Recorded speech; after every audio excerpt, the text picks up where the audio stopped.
Are you ready to take your striking game to the next level? Then you've got to get the focus ball. Dramatically improve footwork, timing, reflex, hand-eye coordination, head movement, and striking IQ. Lightweight and extremely portable, so you can train every time, everywhere with the focus ball. Yeah, yeah, yeah.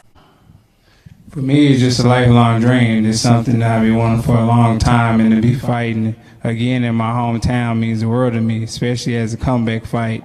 And just having my core fans and people that supported me since day one be there at the fight, man, it means everything, and I won't let this moment go to waste. For Danny, you are coming here to the Dallas area. You're from Philadelphia. It's well documented in football, the rivalry between the Cowboys and the Eagles. Do you relish the opportunity to potentially win these world titles in quote-unquote enemy territory? You know, first of all, before I answer your question, I want to thank God for putting me on this stage and having a healthy camp and making it here to Texas, blessed with a great team and a great family. I want to thank Al Heyman, I want to thank Fox, I want to thank the media and everyone who helped make this big event. As far as coming to Texas, Texas has always been great to me. As a prospect, I fought here a lot of times, not here in Dallas, but in Houston. And in 2012, I won my first world title in Texas, Houston, Texas. So, I have a lot of fans here in Texas, and,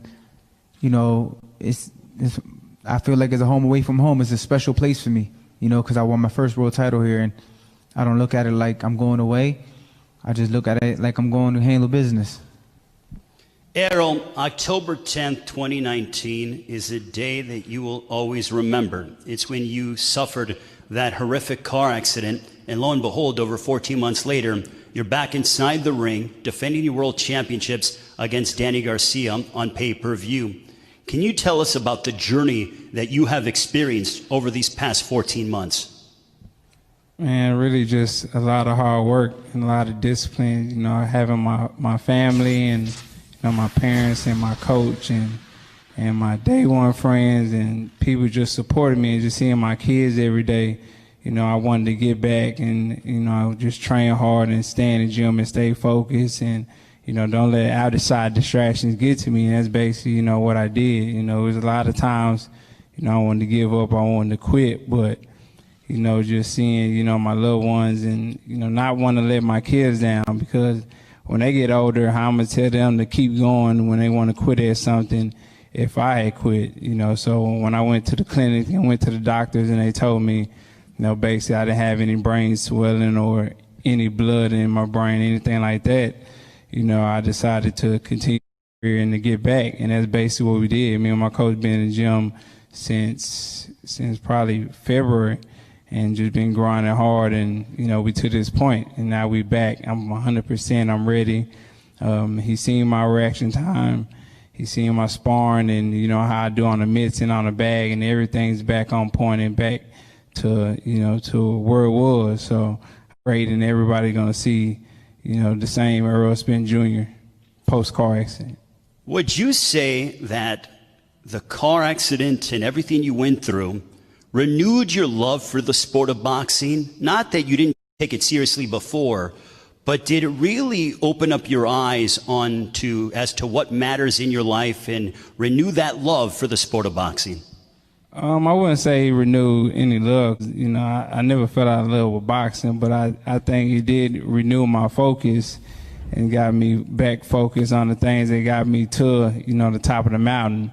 And that's just being in the gym every day and things like that. Because at some point I was, after a fight, it started taking a week off, to 2 weeks off, to a month off, to, basically being in the gym when it was fight time. So, now we've been in the gym, like I said, since February, just grinding hard, staying focused and staying on the grind. And that's what got me to the point that to be unified champion and to get to the mountaintop, just being in the gym every day and just grinding. So, I think it really did help me, and especially, you realize that, having this time on earth, it's a luxury. you know, and you don't really realize that being this young, you know, you think you're invincible and you think, you know, nothing can happen to you.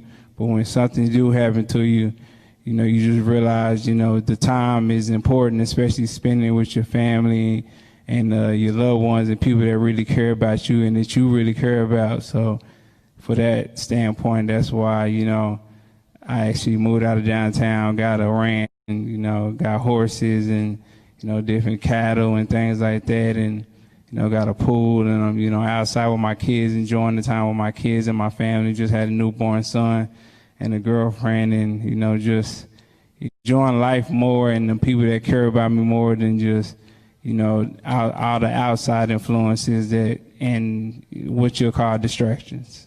Danny, you've been calling out Errol Spence for over 2 years now. Now that we are just 3 days away until you have that opportunity to go ahead and become the first blemish on Errol Spence's dossier, what's going through your mind? Hey, hold on. Start with the cat, because nobody called me out for 2 years. Ain't no boxing been calling me out for 2 years. He did call me out, that was a year ago, but nobody been calling me out for 2 years. Yeah, I never been a fighter to chase fighters anyway, because I feel like I'm the fighter, but I definitely did call him a year ago, well, a little less than a year ago. And the fight was supposed to happen in January. It didn't happen. But, you know, like I said, boxing is a sport of timing, and the time is now. I feel great. Had a tremendous camp. You know, I did everything I was supposed to do. Now it's just time to go out there Saturday night and do what I do best and win. Errol, you could have easily, in your comeback fight, in a tune-up. Instead, you wanted Danny Garcia. Why so? Well, we already had the prior agreement that I was going to fight Danny Garcia. You know, nobody forced me to fight Danny Garcia. I could have took a tune-up, but, you know, I wanted somebody dangerous who's going to, you know, keep me focused and, you know, keep me in the gym and train hard. And I had to make sure I was going to be 100% on point. If I'd have took a tune-up fight or, you know, somebody that I was supposed to beat, you know, I feel like, you know, that 100%, you know, fire wouldn't have all the way been there. Of course, I would want the victory and I would want to win, but, you know, fighting somebody with a great name like Danny Garcia and a great fighter like Danny Garcia, you know, it just pushed me to another level and pushed me to the level that I'm supposed to be at. Danny, you're the underdog coming into this fight. Does that anger you? Does that upset you? Or is it something that you pay no mind to? I don't pay no mind to that. You know, I've been the underdog in many fights. I just prepare myself. I worry about Danny Garcia, training hard. I don't worry about the critics, the media, what they say about me. I know that I'm a great champion. I'm a great fighter, and that's why I'm here today. And that's what I'm going to prove Saturday night, that I'm a great champion. Well, speaking of champion, you haven't been a welterweight champion for a few years. How much do you crave once again putting gold around your waist? You have that opportunity on Saturday night. Oh, it's a very great opportunity. You know, there's no feeling in the world like winning. And winning a world title is the best feeling in the world. You know, you can't take that for granted.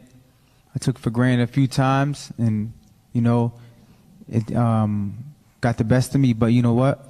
In this world, you learn off your mistakes. You become a better person. You become a better man. And that's why I'm here today. And Errol, when it comes to your training, your trainer, Derek James, has told me on numerous occasions that you are hitting harder than what you ever have over the course of your professional career. Why is that so? I don't know. I feel like, I don't know about hitting harder, but I do feel like, you know, I'm sharper than, you know, I ever was. And, you know, I'm making weight easier than I ever did before. And I just feel like, you know, the focus is there. And the focus is there, like, you know, when I started my professional career, to get to this level. So, you know, I just feel like I got a renewed focus and, you know, everything's clicking and basically I'm eating, sleeping, and pooping. Boxing. Errol, this is your third straight fight on PBC Fox Sports pay-per-view. What does it mean for you to be headlining a card of this magnitude? It means everything. Like I said at the beginning of my career, I used to say all the time on social media, tables turned. A lot of these guys didn't want to let me in. Well, I'm finally in, and, fighting it on Fox pay-per-view, I feel like that's just the upper echelon. That's where the top fighters are fighting. And for me to get this opportunity over and over, I mean, it's great for me. It's great for my career, and I love it. So I just got to continue to do what I've been doing, and that's winning. Danny, you fought on big cards before, but this is the first time that you are headlining on pay-per-view. Does it feel any different? Is there any extra added specialness to this opportunity? Yeah, we definitely know what's at stake. We work hard every day in the gym. We push ourselves to the limit. We know this is the biggest stage, but I've been here before many times. I've been headlining fights for 8 years straight, at a championship level. So, the only thing that's different is just the pay-per-view. People just got to buy it. But I've always been a top-level fighter, always been fighting at this stage, and I'm just, taking it like another fight. We'll go to your father, your trainer, Angel Garcia. Angel, yesterday you told me on PBC Instagram Live, when I asked you about a prediction, you proclaimed to me a 7th-round stoppage for my son, Danny Garcia. Why do you feel that will be the case on Saturday night? Well, because we had a great camp. It's all we left it in the gym. Everything is done. The job is done, man. We're here. What am I supposed to say? You know what I'm saying? I got to cheer for Danny Garcia. I mean, he's going to go out there and show the world. True champions made of. And we've been on pay-per-view before. On the Floyd undercard. It wasn't our card, but it was our own press conference, our own everything. With Matisse. So it's not the first time pay-per-view. To the people it is. To us, it wasn't.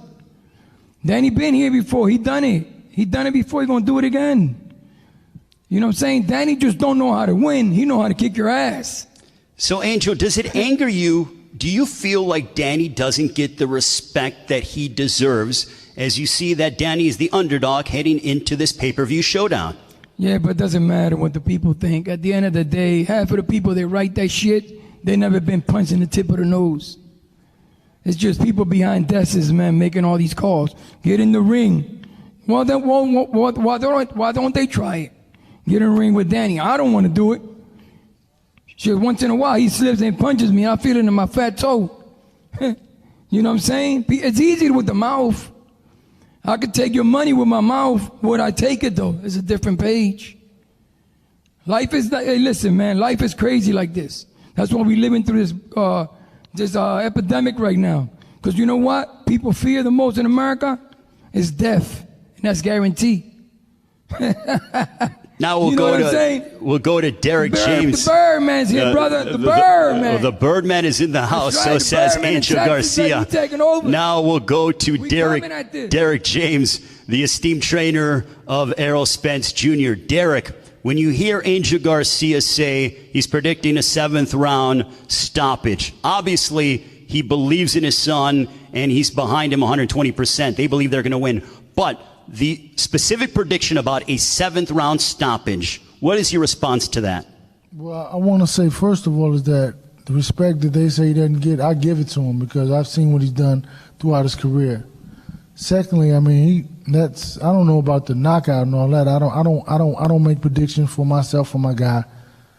And he's supposed to believe in himself. He's supposed to believe in what he thinks his son's going to do. Why wouldn't he? And at the same time, we feel the exact same way. I don't go in and say we're gonna get a knockout because I can't predict any of that, but I can predict that at the end we will be victors. We will win the fight or whatever. But I think that he's doing what he's supposed to do. He's supposed to believe in himself. You can't make it to this level and perform on this level consistently and not believe in yourself. So I think that without a doubt that it's what it is. We don't have to talk though. I mean, my guy's quiet. I'm quiet. We just you believe in yourself, you don't have to talk about it. So that's how I feel about it. Well, Errol has proclaimed that he's in, and I saw him, he looks in impeccable shape. We were down in training camp with both guys. But how has this camp been different? Because I almost feel, and I see in Errol, a different look, a more focus in his eyes. The demeanor is more calculated. Do you feel the same way out of the 2012 Olympian and the current unified welterweight champion of the world? Well, I feel that way exactly. I think at the same time, it's like the level of respect that he talk about that he doesn't get from other people. We give him that respect, and that respect makes us come in harder. That respect makes us train harder. That respect makes him focus even more. But at the same time, he is this guy. He's focused on his task. He's focused on constantly proving that he is the best welterweight in the world. So that's really where the focus comes from. So you see, basically, what I would say, like the eye of the tiger, is because you see him on his grind, constantly working out, nonstop, and you see the fire in his eyes. And that's what it really is. So it's not so much about all the other things. It's about his focus. It's about his respect for himself, respect for Danny Garcia in the game, and how, respect makes you beat people. Respect keeps you honest. And that's what you see is honesty. We'll go back to Danny Garcia. Danny, your father told me that he anticipates there'll be moments in the fight where it will be a toe-to-toe battle. How have you gotten yourself prepared mentally and physically for those kind of exchanges on Saturday night against Errol Spence Jr.? Working in the gym, working on all kinds of stuff, working on boxing, working on banging it out, working on moving, walking them down. So, we worked on everything. So at this level, you got to be able to do everything. You just can't go in there thinking you're going to slug it out and it'll be a whole different story. So we definitely prepared for a lot of things. That's why we had different sparring partners.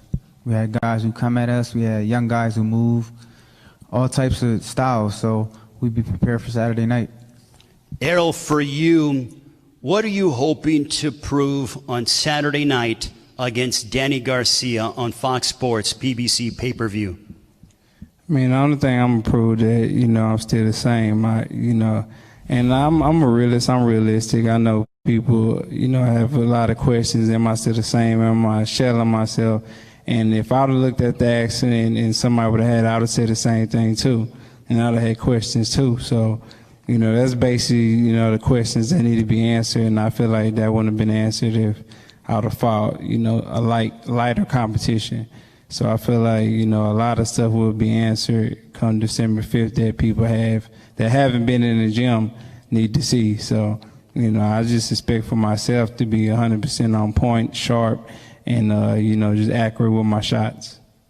Danny, what do you want to tell Errol Spence as we are just 3 days away until your welterweight showdown? And also, in a perfect world, how does this fight end? There's not really much to say. All the hard work is done. You can say what you want to say. I know I'm here in Texas and I'm ready, for the fight of my life. I'm ready for whatever. And come Saturday night, I will be victorious. Errol, in a perfect world, how does the fight end? Well, the fight ends by me winning, and life taught me that this world is not perfect. So, ain't nothing gonna be perfect, but I'm definitely gonna get the win and the victory. Thank you very much, gentlemen. We greatly appreciate it. Good luck on Saturday night. Thank you. Now, Errol Spence Jr. and Danny Garcia will have the ceremonial stare down. And Joe, my goodness, what an press conference here in Dallas. Both men seem focused, determined, and they are locked in. This is the future right here, I'm telling you guys. If you've lost your hair or you have a receding hairline, this is how you get it back permanently. So if you want to get this hookup for my brothers out there in the UK and Europe, make sure you check out the Scalp This on Instagram. And for my brothers out there in the States, make sure you go ahead and contact my man Scalp Carolinas on Instagram. And when you go on their pages, you can see for yourself what these guys look like before. I mean, these guys are literally hair magicians. I've never seen anything like this before, but all I can tell you guys is this a serious game changer for us men. I always say on this channel, pay-per-view fights should actually be free. And now the day has come where I'm about to hook you up with an app where you can watch all your pay-per-view events, boxing, UFC, etc. for free. I want to introduce Block TV, the best internet streaming television app out there. They provide over 3,600 channels, including HBO, Cinemax, Showtime, and Starz. They have a massive video on demand library with over 40,000 of the new release movies and the latest TV series. And it also includes DVR. So you're getting all of this for $34.99 a month. And once again, that includes free pay-per-view. So this one right here is a no-brainer, guys, because back in Las Vegas, I was paying damn near $200 a month for my cable. Those days are long gone now. So to get the app, make sure you guys go over to getblocktv.com and put in my promo code and get 30% off your first month. You also get a free month for every friend you refer. The promo code is DBNation.